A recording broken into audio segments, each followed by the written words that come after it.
going on today, everybody? Welcome back to another episode of Fix It Garage. Today, unfortunately, is not the video I had planned. Originally, we were supposed to start this new project, and I was really excited to bring it to you, but unfortunately, there's been delays, which you guys will find out about once the series actually starts. Let's just say this project almost made me not want to turn a wrench ever again, but more on that once we start the project. Today, we are going to be working on that Kia Stinger, the one that, you know, had a lot of problems when we were trying to put the exhaust on, but we figured it out, we got it fixed. Yeah, that Stinger. It's back. I know I said I would never work on it again, but I lied. Today, we're going to be putting lowering springs on that Kia Stinger. This was taken a while ago, but I'm ready to finally show you guys this footage from putting the lowering springs on that Stinger. So I hope that you guys enjoy that. And maybe, just maybe, if you stick around till the end of this video, I might put a little sneak peek of that project that's coming up in the future. But more on that at the end of the video. For now, let's go ahead and jump right into this Kia Stinger. Also, you guys are both ding dongs. You parked yourself right in front of the... Are you filming? Yeah, I have it on now. For right now.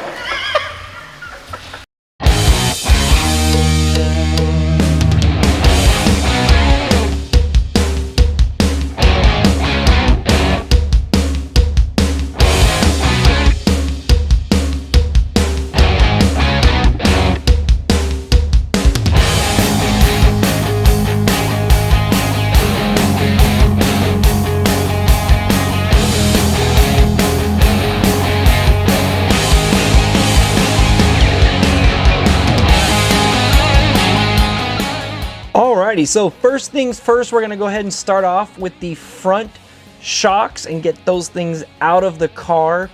The biggest thing when you're pulling the front struts is you have to slide the knuckle off of the base of the strut. I used a massive pry bar to pry it down and get it out. I also removed the axle nut so I could knock the axle loose so it didn't pull the axle out of its own socket. So that's just something to keep in mind when you're doing something like this.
So for the suspension, we went with the ARK Performance Lowering Springs. They are 1 inch in the front and 1.5 inches in the rear. Should make this car sit nice and level. Push it, listen. Yeah. That's why a shake weight's effective. Push and a pull. It moves a little bit. See, it's easy though, you can start to kind of keep. If you're using a spring compressor, always be very careful. When you compress a spring and disassemble it, it is always very dangerous. That spring, if it comes loose or shoots out, it is a friggin' missile. It will come straight at you and it will hurt you. So just be very careful whenever you're working with a spring compressor or springs.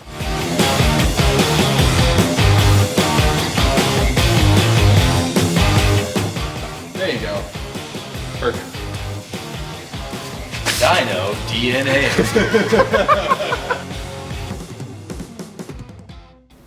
And here we are reassembling that spring. Of course, the battery died and I forgot to record the rest of it, but we did get them fully assembled, as you'll see in the next clip.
right, we are moving on to the rear springs. In order to do the rear springs in this car, you have to get the lower control arm down and out of the way so you can pull the old one out and put the new one in. On the driver's side, there is a ride height sensor that you also have to unbolt. On the passenger side, it is not there, but these are pretty straightforward and easy to install. Doesn't take that much time either. Just put some kind of jack underneath the control arm, remove the knuckle and the shock bolt, and then loosen the bolt on the inside that's used for adjusting toe. And you can bend it down out of the way, pull the old spring out, shove the new spring in, put it all back together, and you're done. That's simple.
Alrighty, so we've got the lowering springs installed on that car, aligned, and it is looking fresh. Since then, he has put new wheels on it. We just didn't have them on the day of the install, but he put new wheels on it, and it looks just absolutely great lowered like that. The new wheels fell at the wheel arches, but lowering it that inch in the front, 1.5 inches rear, really made the car look level, sleek, and it was that perfect ride height for that car. And it still rides phenomenally after lowering it. So that's gonna do it for today's video. I wanna thank all you guys for watching. If you like what you saw, don't forget to smash that like button, leave some comments and thoughts down below, and subscribe so you don't miss any future Fix-It Garage videos, including that special project. But that is gonna do it for today, guys. Wait, oh, before I forget, sneak peek. You guys have earned a sneak peek if you've made it up this far in the video for this secret project. So we're gonna go ahead and roll a few seconds of footage from that project.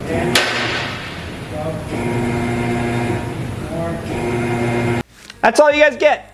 That's the little sneak peek. I hope that that tickles your taste buds a little bit and gets you excited for what is to come. It is the biggest project I've ever done, and I'm really excited to bring it to you guys in hopefully the near future. But that's really gonna do it for today, guys. Thank you all for watching. Catch you guys in the next video.